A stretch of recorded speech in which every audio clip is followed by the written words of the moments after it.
Hey guys, welcome to the Field of 68 YouTube channel. If you like what you see here, hit that subscribe button and you'll get more college basketball content just like this.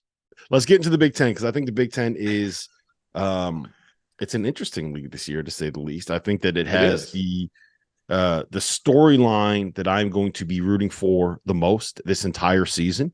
I think that the top of the league, at least the top 7 teams, are really, really, really interesting. I want to talk about Illinois. I really want to get your take on their point guard situation. I think Maryland's underrated. Indiana is going to be fascinating to me, and I don't think enough people are talking about A, Ohio State, and B, Wisconsin. But we got to start. Biggest storyline, biggest player, maybe the best team in the conference, arguably the best team in college basketball this season, the Purdue Boilermakers. Fanta, we're going to you first on this one. They basically bring back everybody, right? They are basically running this thing back from last season. But they added Lance Jones. They added Trey. They're expected to play more Trey Kaufman-Renn. But Zach Edey, National Player of the Year, centerpiece of that offense, he's back.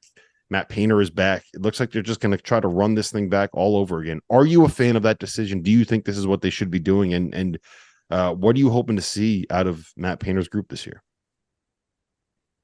Perimeter shot making, because if we see perimeter shot making and we see a composed backcourt, then this team can win the national championship.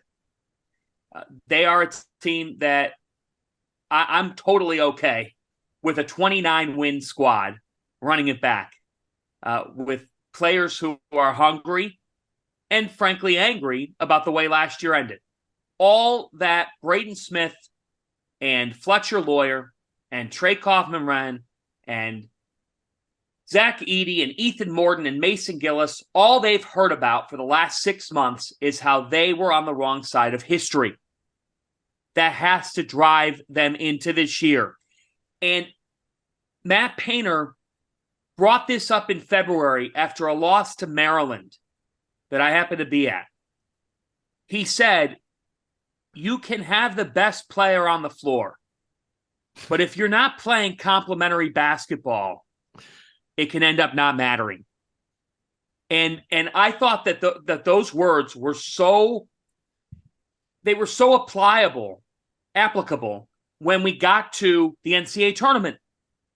They were applicable because Purdue, their flaws all rose that night in Columbus.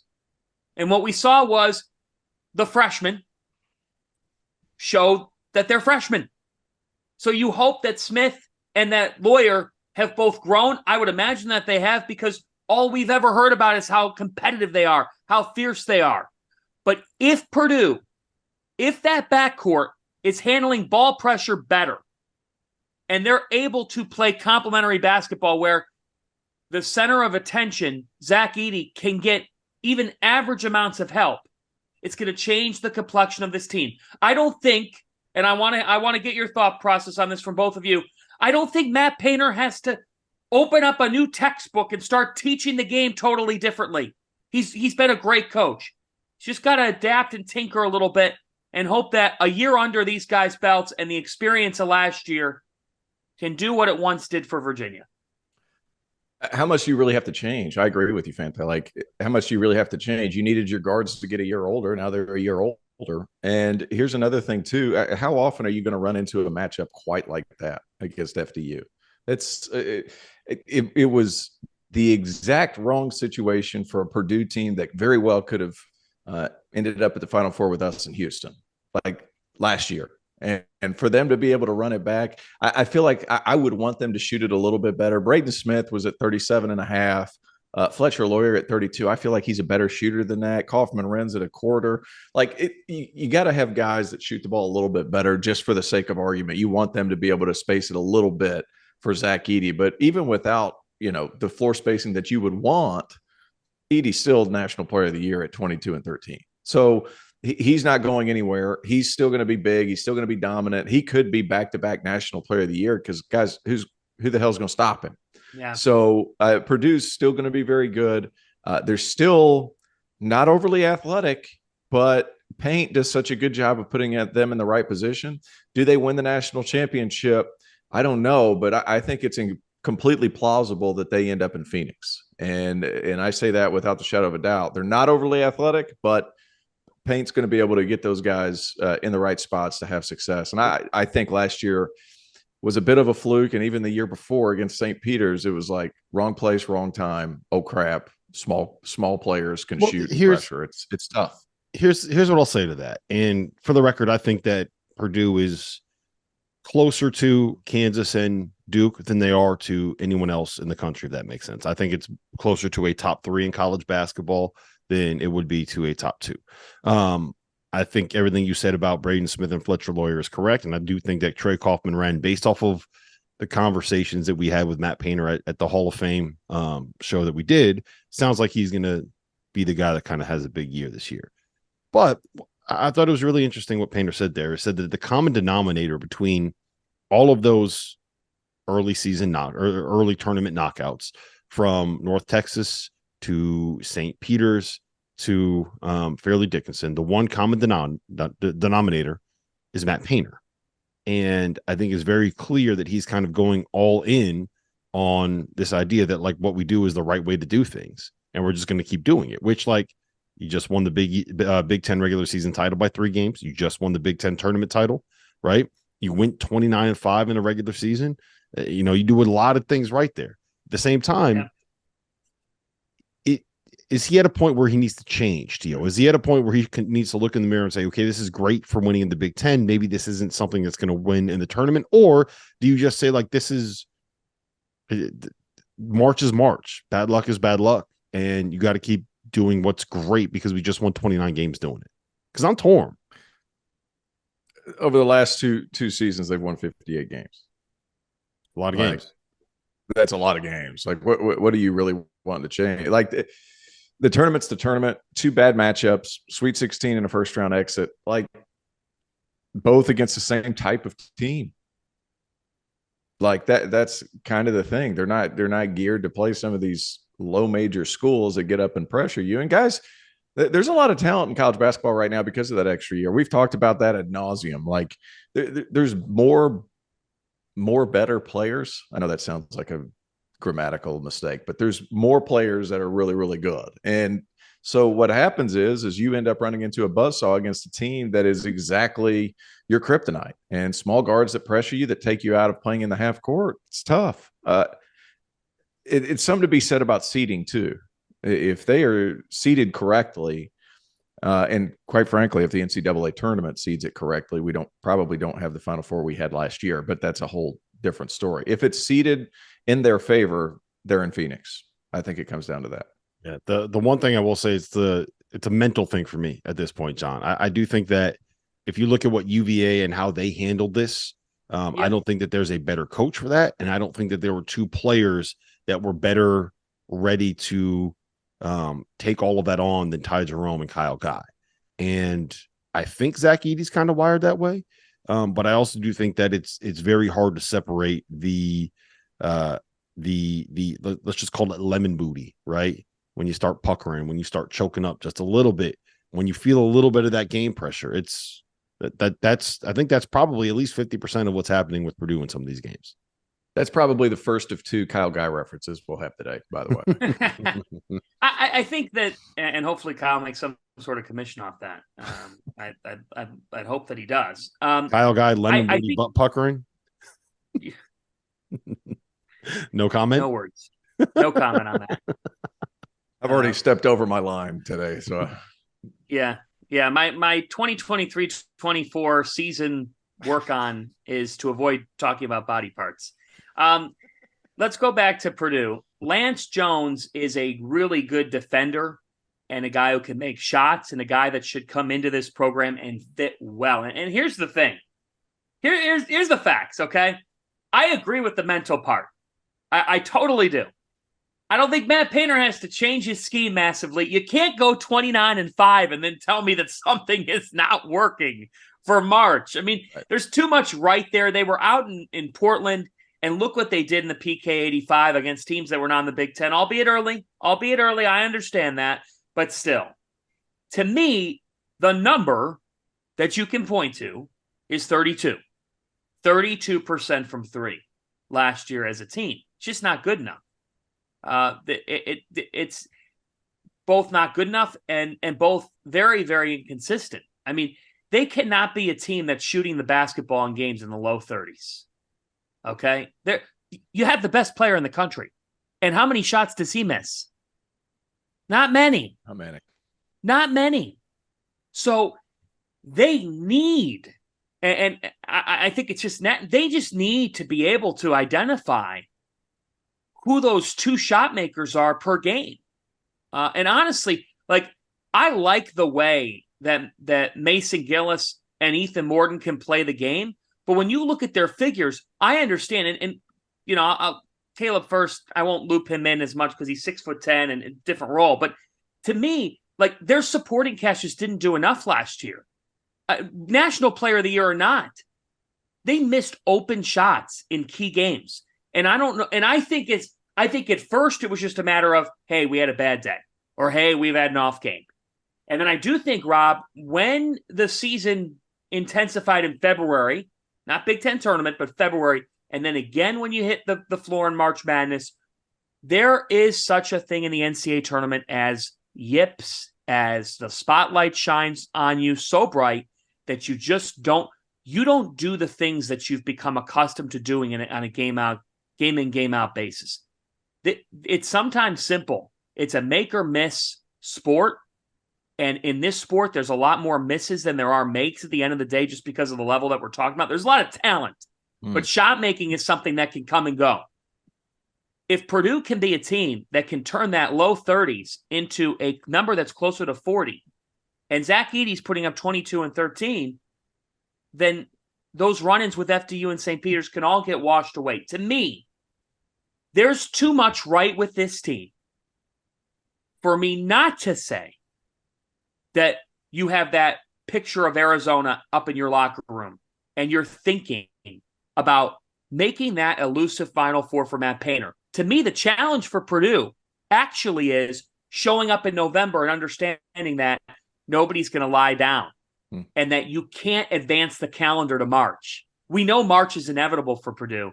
They've got to have the focus level in November and December to be able to build, and not come off that loss to FDU and not be in the right mental state, because all they're thinking about is what happens when they start playing in March. Big news. The Almanac is officially back. The most exhaustive and comprehensive guide to the 2023-24 college basketball season is available for pre-order now. If you go to cbbalmanac.com, link is in the description below, you can pre-order for just $15.99 or 20% off the sticker price. The format is going to be a little bit different this season. Instead of an 850-page PDF, you'll be getting access to the full site with league-by-league PDFs available for download. The preview will be live on September 20th. So you have until then to be able to get your pre-orders in. So for insight for all 362 Division I teams, from their head coaches and the experts that cover them, make sure you hit that link. All right. So Purdue, I think we all agree, is the favorite to win the Big Ten. How far behind them would you place Michigan State? AJ Hoggard, Tyson Walker, Jaden Akins. They got a lot of experience. They can start 5 fourth or fifth year guys. I don't know if they're that far behind. I would make the argument, T.O., that they have a better backcourt, Michigan State does, than Purdue. They do. That's pretty clear. Yeah, I agree with that. It's electric guards against the best big man. It's kind of like good versus evil, depending on which side you look at it. They're not totally opposite, because there's good front court players at Michigan State. There's good guards at Purdue, but two very good teams. AJ Hoggard and Tyson Walker. I remember 2 years ago we were wondering about the guards. We're no longer wondering about the guards. Those guys are proving it right now. Tyson Walker averaging 15 and 3. Like, how much more do you want? And he's a pest defensively. He's everything the Michigan State fans have come to love when it comes to their team. Hard-nosed guard that gets up and pressures you, and then on the other end really, forces the issue, pushes the pace. It's a fun team. It's a deep team. Jaden Akins, does he take another step forward and get into double figures and a big time third option within an offense? To be seen. But they have probably the best athlete in the country in Coen Carr coming in. I'm a big fan of Jeremy Fears. I feel like their freshman class is really, really good. Are we going to see all of them at their best this season? Probably not. And I hope that Michigan State can hold on to them. But Xavier Booker, extremely talented, arguably the best NBA prospect in this conference, one of the top 5 best NBA prospects, I think, in college basketball. There's just a lot of pieces to really like. That front court, though, the faster I want to talk about Booker real quick. How much have you seen him? Yeah. Because one of the things that I've not a ton because he played on an independent circuit. Yeah, one of the things that I've heard coming out of Michigan State is that he's not yet wired to play like a Michigan State 5-man, if that makes sense. Like the physicality, the toughness, I'm going to try to go get every fucking rebound kind of a mindset is not quite there yet, which I think is like a standard adjustment for freshmen coming into college. And I also think that there's especially Michigan State. Yeah, like there's a high standard there and a high bar to clear. So I don't know. Does that sound like a valid concern based off of what you've seen from him? I think it depends on how, because he's obviously going to be able to provide value right away just from his length, athleticism, and skill. How much is Izzo willing to give? Because physically, from that standpoint, like he's not going to be the same as previous Michigan State 5s. He's just not. So, like, how much is he willing to give in order to get that talent on the other end? I think is the most intriguing portion. But you know, while he's not going to get 15 boards and put elbows in people's chests, and he might do that, who knows? But like being that overly physical 5 that they've typically had, he's going to give you some in terms of rim protection. He's going to give you some in terms of being a lob threat. He's got some skill. I haven't seen a ton of him. I think I saw a game and a half or something like that, just because he wasn't on any of the shoe circuits. But oozes potential, really fun to watch, just because that feeling of, oh, what's next is there with him. It's just a matter of how quick is he going to be able to adjust to Izzo, and how much give is Izzo willing to give, because he's not known for that, right? So the talent's there. How quick is he going to be good? That's a huge question, because the question mark for Michigan State last year was what happened at the 5. Yeah. And they pieced it together in the best way they could. Do you remember how good Monty Sissoko was at the Champions Classic? Remember we were like, they got the answer. They're double machine. Monty Sissoko is the best player in America. And then that was the last time anybody mentioned his name. Right. Well, in a great light. Anyways, I think that it was interesting to see how they started the season last year, because they had that effort against Gonzaga. Remember how close they were to winning that game. Then, of course, they shine in the Champions Classic. Look, to me, the reason why you can say that the gap is that close between Purdue and Michigan State, and I will not fault anybody for picking Michigan State to win the Big Ten regular season. You know why? It's so hard to repeat as regular season champions in a conference. I don't care how great you are. It's just difficult to win a regular season title. And Tyson Walker showed us down the stretch last year that he could be the closer, the clutch shot maker. I think of that epic MLK Day game against Purdue, where he and Edey, it was like a chess match, and they're doing two totally different things, but they were just, Walker's hitting huge shots from the perimeter. Edey's coming back and making something happen. Over the last 8 games last season, Tyson Walker averaged 19 points and 4 assists per game. And we know that Marquette was obviously a little bit dinged up, but you don't just beat that Marquette team in the NCAA tournament. And had Mr. New York City not stomped on everybody in the NCAA tournament, right, in Marquise Noel and Kansas State, Michigan State could have been in the Final Four. I mean, they were on that type of run. Doesn't this seem like a reoccurring theme with the Big Ten? Well, like, if this would have happened, if the matchup would have been better. We're just talking about Purdue. I'm sorry. I had to throw in my two cents of hate. I got you. I got you. Sorry, but I'll let you go. I'll let you go. Think we're talking about Tom Izzo here, though. Sure. We're talking about a guy who's been to 15 Sweet 16s. He's going to go to a 16 Sweet 16 this year, and I think it's going to be sweet. This is a team that when I put together my Final Four predictions, for better or worse, I'm going to have them in there.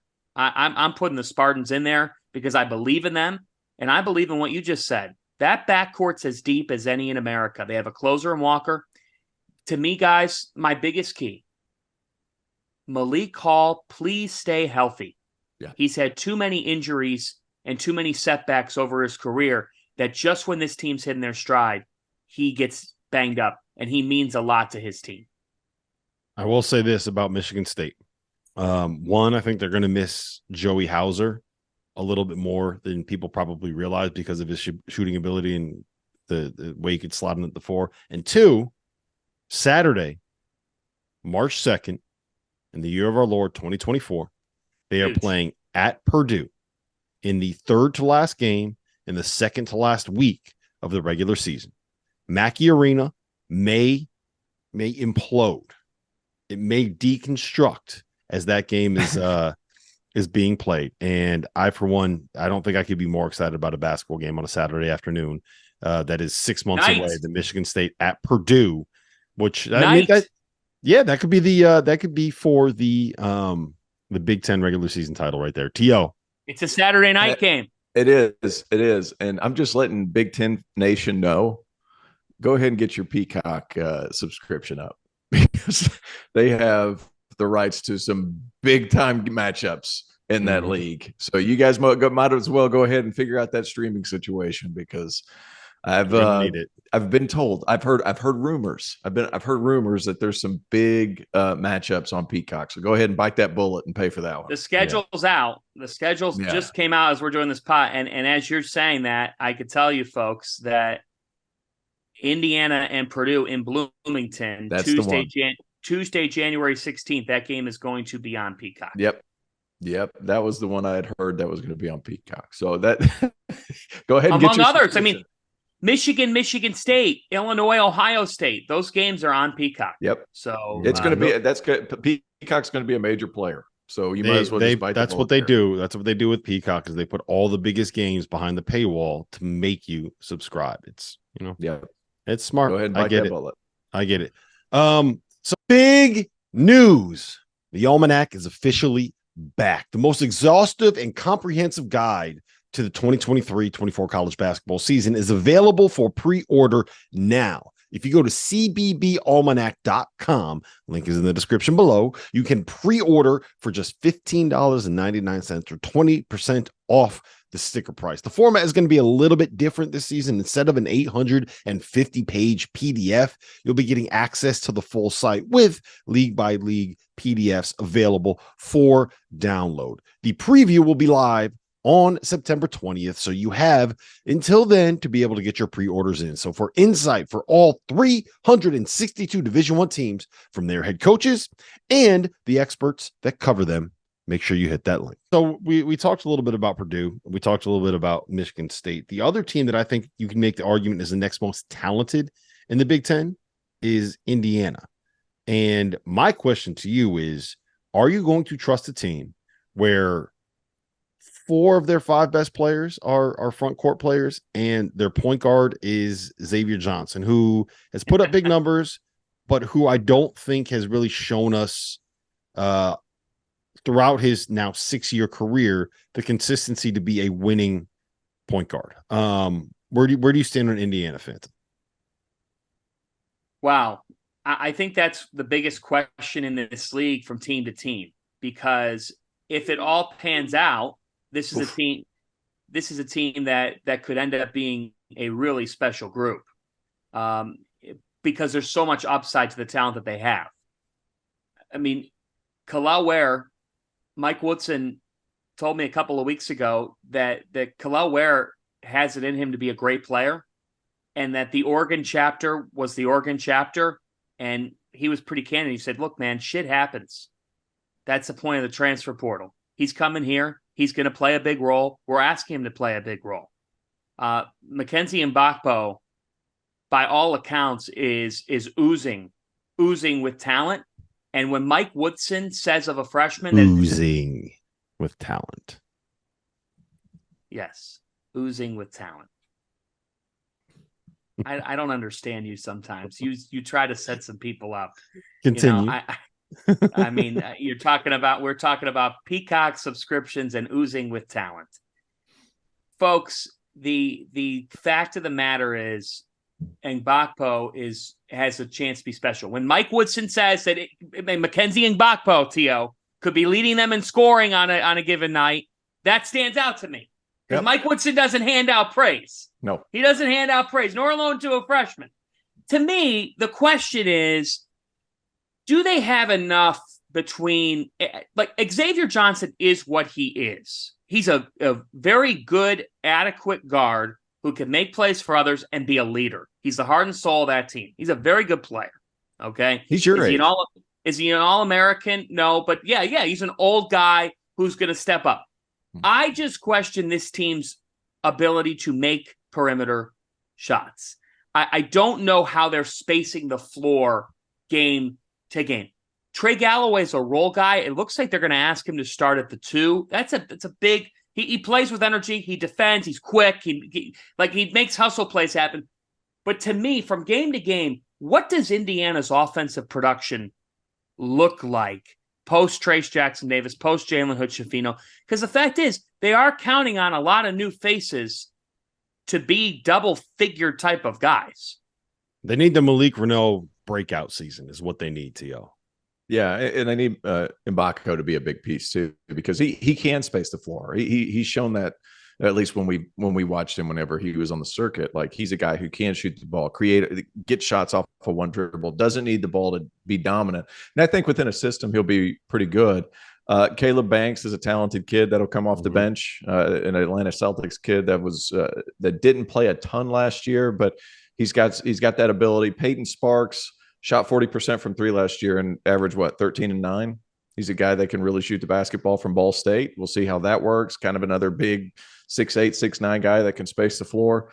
The talent's there. To me, they're the most intriguing team in this league, just because what you see are 3 or 4 guys that could shoot 40%, and you have some creation. And Gabe Cupps will come off the bench, who was one of my favorite players on the circuit. What was it, last summer or 2 summers ago? A guy who can create. He's shifty. He's going to be that guy that opposing fan bases love to hate. And I'm curious to see how this team goes, because the natural talent's there. Yeah, the one thing I will say, I agree with everything you guys just said. There's 2 things that I want to point out. One, I'm a little worried about what they're going to be defensively. It feels like Reneau and Kel'el Ware are both guys that you would kind of pencil in as a 5, and mgbako, I think I view him more as a 4/3 than a guy that's a natural wing, if that makes sense. So I'm a little bit worried about where he's going to be in that position. This honestly has the makeup of a team that, if you played some 2-3 zone with the length and athleticism that they have in that front line, I don't think that I would hate that all that much. And 2 is that when I spoke with Mike Woodson for the Almanac, he wasn't really hiding the fact that he was kind of making a public call out of Kel'el Ware, like challenging, is he going to play hard enough? Does he want this? Essentially, does he got that dog in him, right? And I think if he did, he'd have been a lottery pick. Yeah, if he did, he wouldn't be at Indiana right now. He wouldn't be leaving Oregon for another school. He'd be leaving Oregon for the NBA. But there were people that kind of had similar questions for Trace Jackson Davis after his first couple seasons at Indiana. And then last year, Trace kind of made that jump and made that leap. And was that Woodson's 3rd season, right? No, Woodson's 2nd season. So Woodson had the season with Trace Jackson Davis and then got him to the point where he turned into like TJD, a bad man. I'm very curious to see how that will work out with Kel'el Ware, because the talent is absolutely there. The question is whether or not you can get the best out of him. Speaking of having the talent and trying to get the best out of somebody, the other really intriguing team in this conference is Illinois, and they are always intriguing because it feels like there's always something going on there. And this year it is the question of who the hell is going to play the point for Illinois. Is it going to be Terrence Shannon? Is it going to be Ty Rodgers? Is it going to be Coleman Hawkins? Like, what are we doing here, T.O.? Who's playing the point? Who is Daddy Brad going to trust to run his basketball team? I'm assuming he said that Terrence Shannon Jr. is going to do some of it, and then they listed Ty Rodgers as a point whenever they were on their trip. That's interesting, because I always considered him more of a 3-4, but yeah, I don't know what's going to happen. So I think, Terrence Shannon needs to do what, I know this is going to be a long way out of the left field comparison, but back when Steph Curry played at Davidson, his idea was, I'm going to come back for my sophomore year, and then after that, I'm going to play point my sophomore year. I'm going to give it up, and I'll turn back into a two guard. I think that's what Terrence Shannon needs to do, especially once the season starts. Like, yeah, sure, you can bring it up, but once you get rid of it, then you turn back up into the 17-point a game guy that we have. So, and I think Underwood will be able to put those guys in position to succeed. He's going to be able to draw things up and put guys to where they're comfortable scoring the basketball. Gibbs Lawhorn, the freshman, I think he went to Montverde, but he's a talented kid. He's a guy that's going to come off the bench. Could he step up into that role? He sure is talented enough. He was supposed to go to Purdue initially and then got backed out, and then now he's going to Illinois. He's a big-time athlete. He's only 6'1", but there's a lot of skill there. Could he step in and give you 10 to 15 minutes of quality production at the point? I think that's a big thing. Quincy Guerrier's tough. Coleman Hawkins, we all know about him, and a good five-man that could step out and do some things. Is he going to show up consistently? He showed flashes of that last year. Illinois has talent. It seems like they're always going to have talent. Who's going to right the ship when things get out of line? That's when you get concerned with Illinois, because times you're going to need to settle down. Who's going to be that guy? Because Shannon, he's going to go off and do his own thing. His natural inclination is to score. Let me rephrase what I say there. His natural inclination is to score. Who's going to settle the team down? You know what I think they need to be? Tell me if you think this is a crazy take, Fanta, because it might be a little bit of a crazy take, but I'm here for the crazy takes. I'm here for the hot takes. I think they need to be what Texas Tech was in 2022 in Mark Adams' first year. If you go back and look at that team, they don't really have a point guard on the roster, right? They kind of have a bunch of dudes that are all about 6'6" to 6'10" and really athletic. And they kind of built this identity around, like, you ain't going to score on us. It's not going to be all that pretty, but we're going to win with defense. We're going to win with toughness. We're going to win with athleticism. We're going to win because we're older and more physical than you.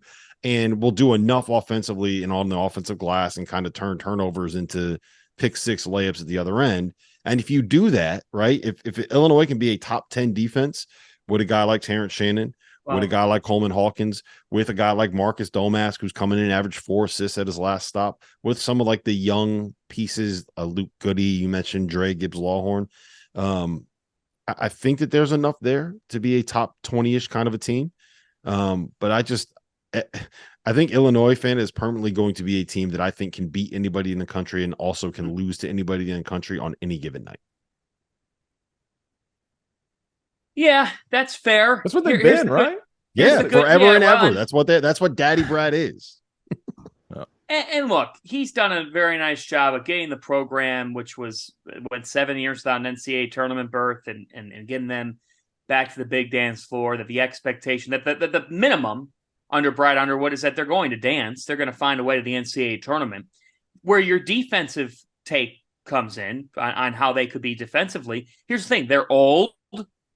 They're old. In the almanac, Brad Underwood called this team cerebral, that they know how to work. They know what to do day in and day out. And their track record on defense is good. They've been a top 30 KenPom defensive team in the last 3 years. And a couple of years ago, it was in 2020-21, they were 7th in the country in adjusted defensive efficiency. But they've been around 26, 29. They've been right there on that end of the floor. They've been good defensively with Kofi Coburn. Okay, they've been good defensively with Kofi Coburn. That tells you what you need to know. Also tells you what the Big Ten is like. They've been great defensively with Kofi Coburn. But they were good defensively last year. They had a good year on that end of the floor. They also had to be good defensively because in the half-court setting, they struggled. Why? They shot 31% from downtown last year. And that seems to be, Terrence, maybe that's the trend in this league. Is that you've got physicality, rugged nature of games. You do have some star players. No shortage of star players, right? There are star players. But the playing style then, when you get to March Madness and you face a little guy, quote unquote, how does the little guy get in any game? They knock down shots over you. Yep. And that's something that's hard to equal if it's not a strength of your team. To me, Marcus Domask is a key piece to this team because you're talking about a 3-time all Missouri Valley Conference selection who, as you said, He's averaged over 3 assists. He averaged 17 points per game last season. So they need him. They need Goody to be knockdown guys. Terrence Shannon, Terrence, I understood what you said. Like, he's not going off on his own. The point is he's going to get his in games. Terrence Shannon Jr. is going to find his way to 16, 17, 18 points. But Terrence Shannon Jr.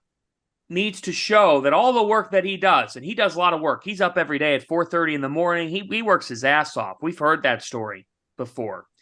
Which is ridiculous, by the way. Like, you can be a hard worker without waking up at 4:00 every morning to go get shots up. Like, that just seems like an unnecessary waste of like time you can sleep and rest and recuperate your body. You don't have to be up before. Get up at 7 and go shoot. You don't have to be up at 4. Hey, good for him. The point now is he's got to be a connector. Coleman, Hawkins, and Dane Danger have to be connectors. If you're an old team, you know what wins and you know what loses. You can't run it back and do things the same way.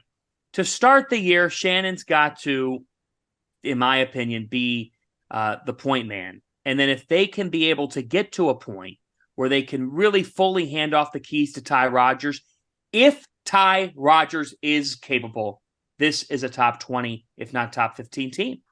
All right. I have 2 more questions for you. We're going to start with this.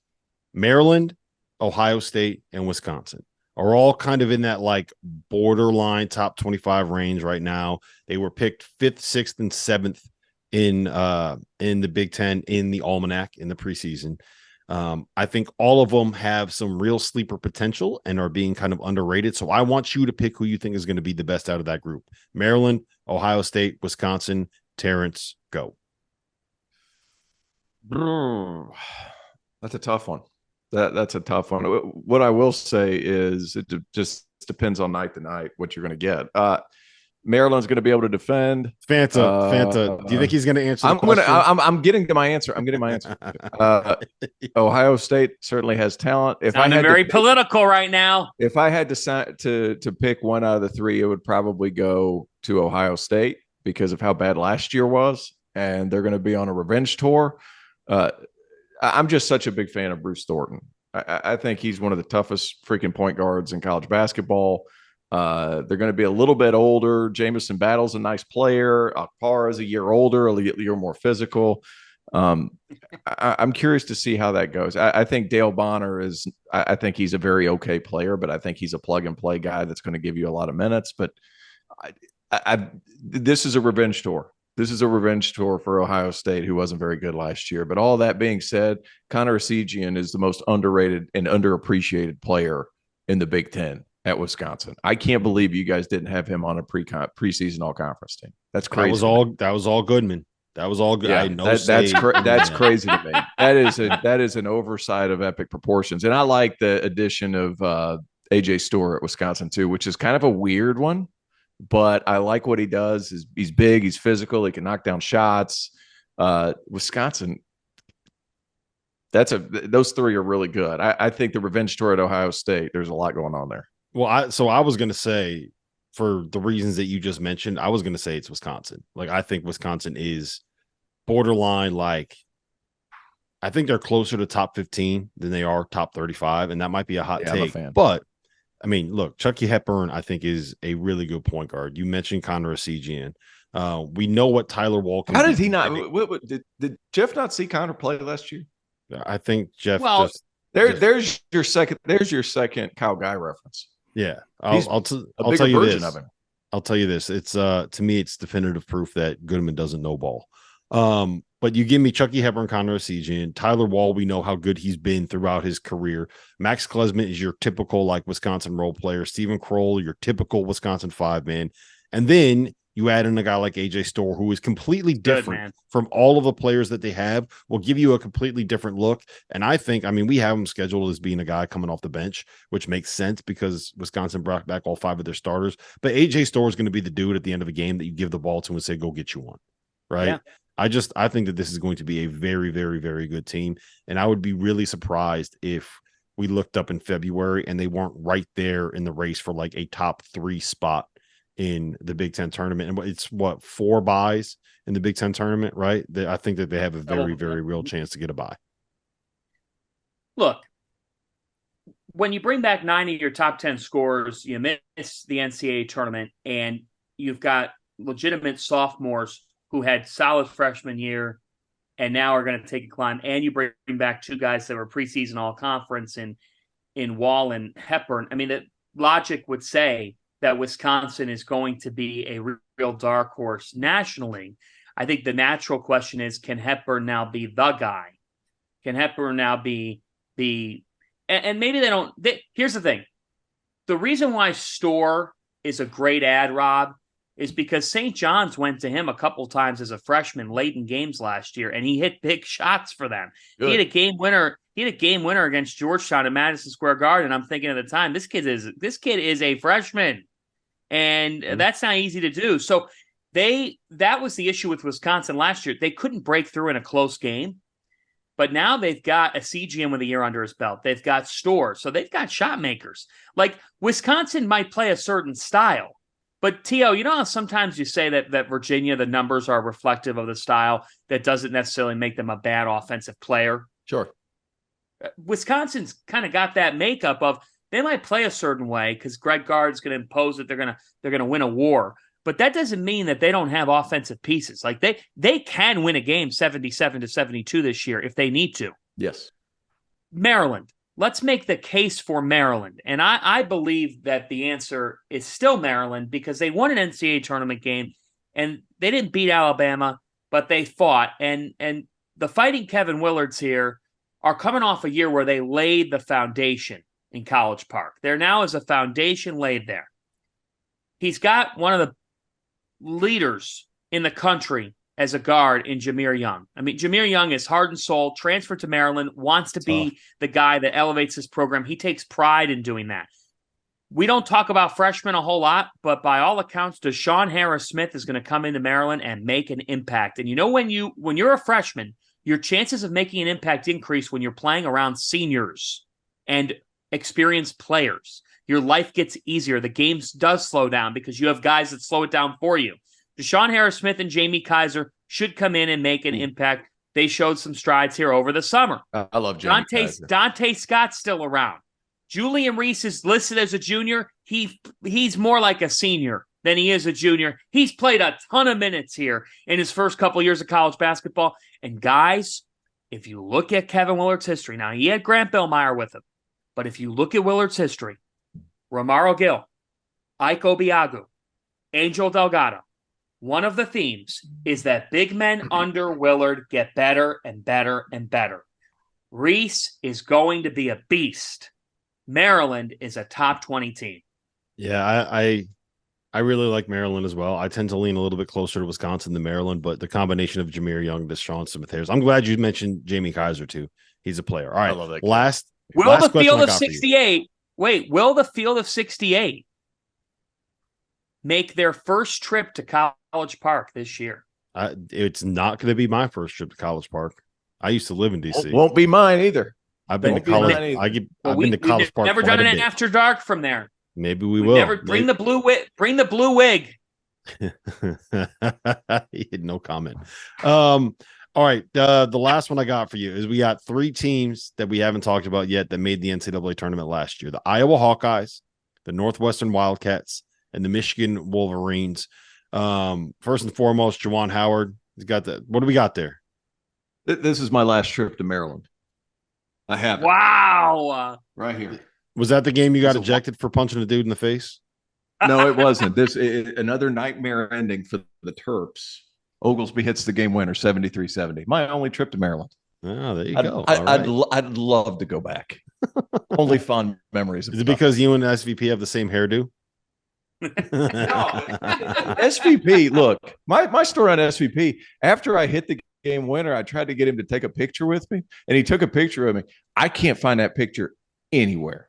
He had it deleted from history, and I had it taken at half court at Maryland, and I cannot find that picture. After so SVP, help me out. You're a hero, man. You're a hero. After you hit the game winner, that's actually hilarious. All right.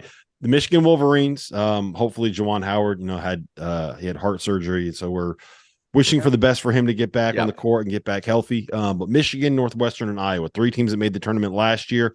three teams that are borderline tournament teams this year. Where do you start? We'll go to you first on that one, T.O. Where do you stand on who's going to make the tournament out of that group? Can any of them make the tournament? Michigan, Iowa, and Northwestern. Northwestern. Has Northwestern ever done it 2 years in a row? They've only done it twice ever. Oh, come on. That's wrongful hate. Wrongful hate? What's wrongful? What's wrongful is that they still have Boo Buie, Ty Berry, and Brooks Barnheiser is a dude. We'll see. So Northwestern's not going to be a part. Sorry, man.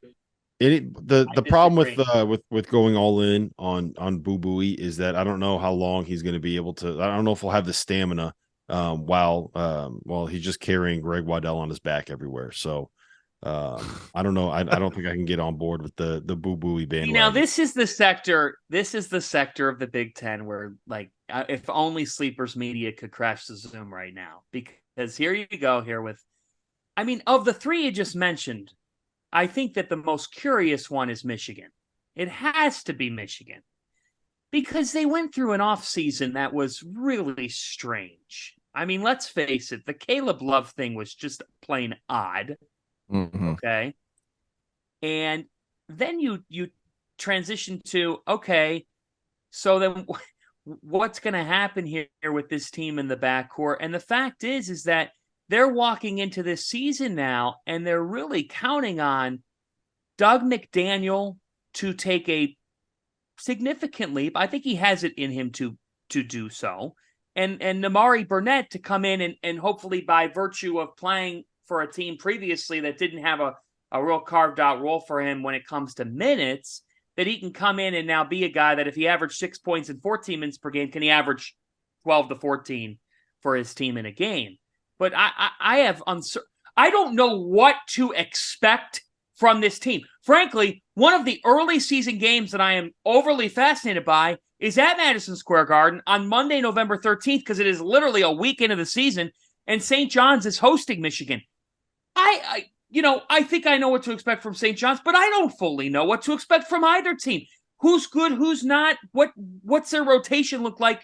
Olivier Camois helps Michigan. He does, but he's not the guy on a team. He's not, and that's my curiosity with Michigan. They don't have a guy.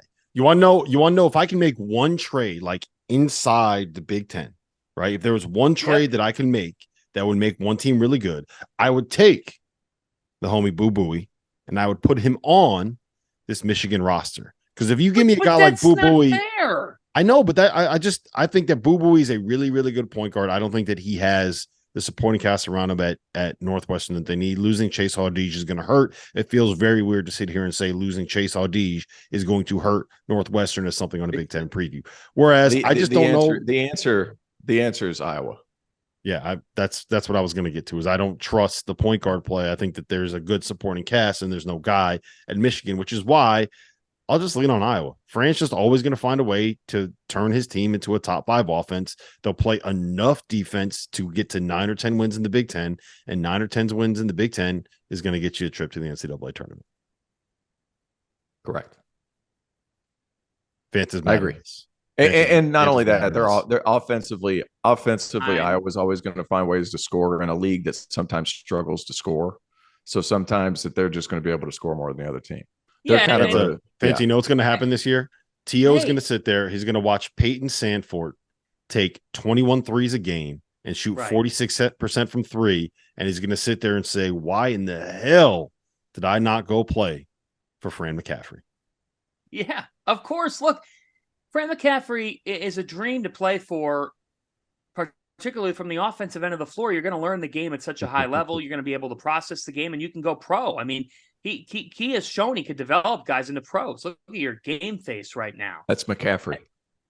Yeah. Hey, you know what? He's got his personality. I want to play for him. I think Fran's Fran. Here's the great thing about Fran McCaffrey. He is so true to himself. I love it. I love the guy. When you actually sit down and talk with him, he will answer your question. He's not a BS guy at all. And his team plays like it. Ben Cricky, the transfer from Valpo, I mean, that's a guy who led the Missouri Valley in scoring a year ago with over 19 points per game. And they're going to count on the 6'9" grad transfer to come in here and be big time in Iowa City. I mean, he's got to play a big role. Patrick McCaffrey's still there, and I hope Pat has a terrific year and is able to step up and help his Hawkeyes to the NCAA tournament. Peyton Sanford is a guy that's just continually grown throughout his career. And if he averaged 10 points per game in 20 minutes, now his minutes are going to increase. He's a junior. He's been there before. And Tony Perkins, had a chance to watch him in person a couple times last year. And I got to tell you, he was a guy that I didn't fully appreciate until I watched him in person, because I watched how hard he played and how much he was an extension of Fran on the floor. This is a team, I'll be candidly honest here. I expect Iowa to be on my TV the first Thursday or Friday of the NCAA tournament at 12:15 in an 8-9 game. I'm not mad at that. That's kind of what they always do, right? They're that first game team. And they're making the tournament this year. I don't think they're an elite team. Maybe they'll end up being an elite team, and I'll be wrong. Hawkeye fans might be mad at my statement about 8-9, but they're probably a 7-10, 8-9 type of game team. And that's okay this year because they do not have as much experience as they've had. Nope. Thank you for watching the Field of 68. If you've enjoyed what you've seen here, hit that like button, share this link with your friends, or check out the description for some other places that you can consume Field of 68 content.